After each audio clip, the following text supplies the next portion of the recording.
Telugu Desam party రాష్ట్ర కార్యనిర్వాహక కార్యదర్శి షాప్ మాజీ డైరెక్టర్ ఎర్ర వేణుగోపాలరాయుడు జన్మదిన వేడుకలు గురువారం నిరాడంబరంగా జరిగాయి. ఎర్ర యువసేన మిత్ర బృందం ఆధ్వర్యంలో నగరంలోని పలు ప్రాంతాల్లో విస్తృతంగా సేవా కార్యక్రమాలు నిర్వహించారు.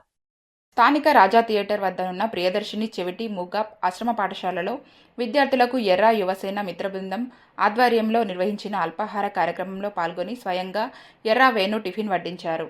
ఈ సందర్భంగా ఆయన మాట్లాడుతూ తన జన్మదినోత్సవాన్ని పురస్కరించుకొని ప్రియదర్శినిలో అల్పాహారం అందించడంతో పాటు ధవళేశ్వరం పలుకు ఆశ్రమ పాఠశాలలో విద్యార్థులతో కలిసి భోజనాలు చేయడం చాలా ఆనందంగా ఉందన్నారు. ఇటువంటి వారికి సేవ చేయడంలోనే నిజమైన సంతృప్తి లభిస్తుందని ఎర్ర యువసేనను అభినందించారు. అనంతరం పర్యావరణ పరిరక్షణలో భాగంగా నగరంలో 5,000 మొక్కలు నాటే కార్యక్రమాన్ని స్థానిక సరస్వతి ఘాట్ వద్ద లాంఛనంగా ప్రారంభించారు. ప్రస్తుతం గ్లోబల్ వార్మింగ్ వల్ల పర్యావరణ సమతుల్యత దెబ్బతింటోందని అందుకే మొక్కలు నాటుతున్నామన్నారు. కూటమి ప్రభుత్వం సీఎం చంద్రబాబు నేతృత్వంలో ఉప ముఖ్యమంత్రి పవన్ కళ్యాణ్, బీజేపీ అగ్రనాయకత్వం దివ్యాంగులు లోపాలు అధిగమించి ముందుకు సాగేలా సహాయ సహకారాలు, ఉపాధి అవకాశాలు కల్పిస్తుందన్నారు.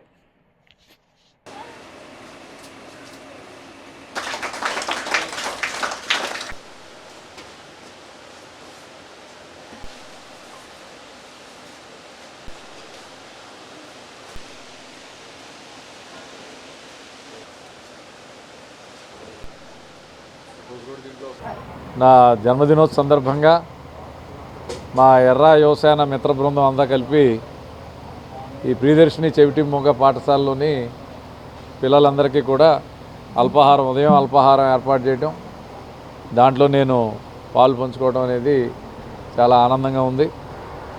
ఇవాళ ఏదైతే ఈ పిల్లలందరూ కూడా భగవంతుడు వారికి ఇచ్చినటువంటి అవకాశాలని మరింత మెరుగైనటువంటి స్థితిలో వారి యొక్క నైపుణ్యాలు ఉండే విధంగా ఇటువంటి పాఠశాలలు చాలా బాగా కృషి చేస్తూ ఉన్నారు. వారు దాతల సహకారంతో ఇవన్నీ నడుపుతూ ఉన్నప్పటికీ కూడా అప్పుడప్పుడు మేము వీళ్ళతో పాటు కలిసి ఇటువంటి కార్యక్రమాలు పాలు పంచుకోవడం అనేది కొంత సంతృప్తినిచ్చేటటువంటి విషయం. అదేవిధంగా ఈవేళ కూటమి ప్రభుత్వం కూడా చంద్రబాబు నాయుడు గారు, పవన్ కళ్యాణ్ గారు, అదేవిధంగా భారతీయ జనతా పార్టీ అగ్రనాయకత్వం ఏదైతే ఉందో వీళ్ళందరూ మా కూటమి ప్రభుత్వం కూడా అట్టడుగు వర్గాల వారికి, ముఖ్యంగా బలహీన వర్గాల వారికి, అదేవిధంగా మరి హ్యాండిక్యాప్డ్ ఏదైతే ఫిజికల్లీ డిజేబుల్డ్ ఎవరైతే ఉన్నారో వారందరి యొక్క సంక్షేమానికి అనేక మంచి కార్యక్రమాలు తీసుకోవడం జరిగింది. వీరికి సంబంధించి రకరకాల అంశాలు ఎవరికైతే భగవంతుడు ఏదైతే లోపం చేశాడో ఆ లోపాలన్నింటినీ కూడా అధిగమించే విధంగా వారి యొక్క నైపుణ్యాభివృద్ధి కూడా కృషి చేసే విధంగా ప్రభుత్వం అనేక కార్యక్రమాలు తీసుకుంది. భవిష్యత్తులో దీంట్లో మెరుగైనటువంటి స్థితిలో నైపుణ్యాన్ని మెరుగుపరుచుకున్న వారికి ఉపాధి అవకాశాలు కూడా కల్పించే దిశగా కూటమి ప్రభుత్వం ప్రయత్నం చేస్తూ ఉంది. ఇప్పటికే చాలా సంస్థల్లోని ఒక రిజర్వేషన్స్ కోటాస్ పెట్టి వారి యొక్క సమర్థతకు అనుగుణంగా ఉపాధి అవకాశాలు కూడా ఇస్తున్నాయి. బ్యాంకింగ్ సెక్టార్ కానీ, రెవెన్యూ సెక్టార్ కానీ చాలా చోట్ల మరి పార్షియల్లీ బ్లైండ్కి కూడా అవకాశాలు ఇచ్చేటువంటి పరిస్థితులు ఉన్నాయి. సో ఇటువంటి పరిస్థితుల్లోని మరి వీళ్ళందరితో కూడా కలిసి మేము ఈరోజు పార్టిసిపేట్ చేయడం అనేది చాలా ఆనందంగా ఉంది. ప్రత్యేకంగా మా ఎర్ర యువసేన బృందం అందరికీ కూడా నేను కృతజ్ఞతలు తెలియజేస్తాను. ఈ ప్రియదర్శిని పాఠశాలలో ఉదయం అల్పాహారం తర్వాత మరి వేణుగోపాల స్వామి గుడిలో ప్రత్యేక పూజలు మా మిత్ర బృందం అంతా కూడా ఏర్పాటు చేయడం జరిగింది.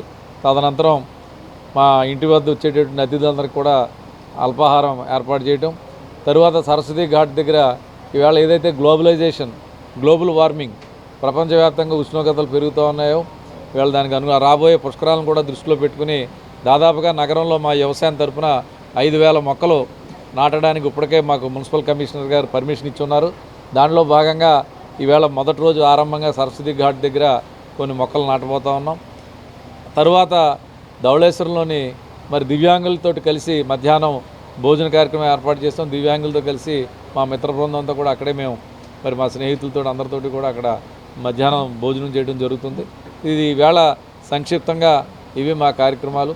కాకపోతే భారీ ఎత్తున మా మిత్ర బృందం ఇవన్నీ ఏర్పాటు చేసినప్పటికీ కూడా మరి పెద్దలు, మాజీ మంత్రివర్యులు, పార్లమెంట్ సభ్యులు, మరి గౌరవనీయులు ముద్రగడ పద్మనాభం గారి మరి ఆయన కాలం చేయడం వల్ల కొన్ని కార్యక్రమాలు మేము రద్దు చేసుకుని పరిమితమైనటువంటి కార్యక్రమాలకే మేము లిమిట్ అవ్వటం జరిగిందని చెప్పి సందర్భంగా తెలియజేస్తా ఉన్నాం.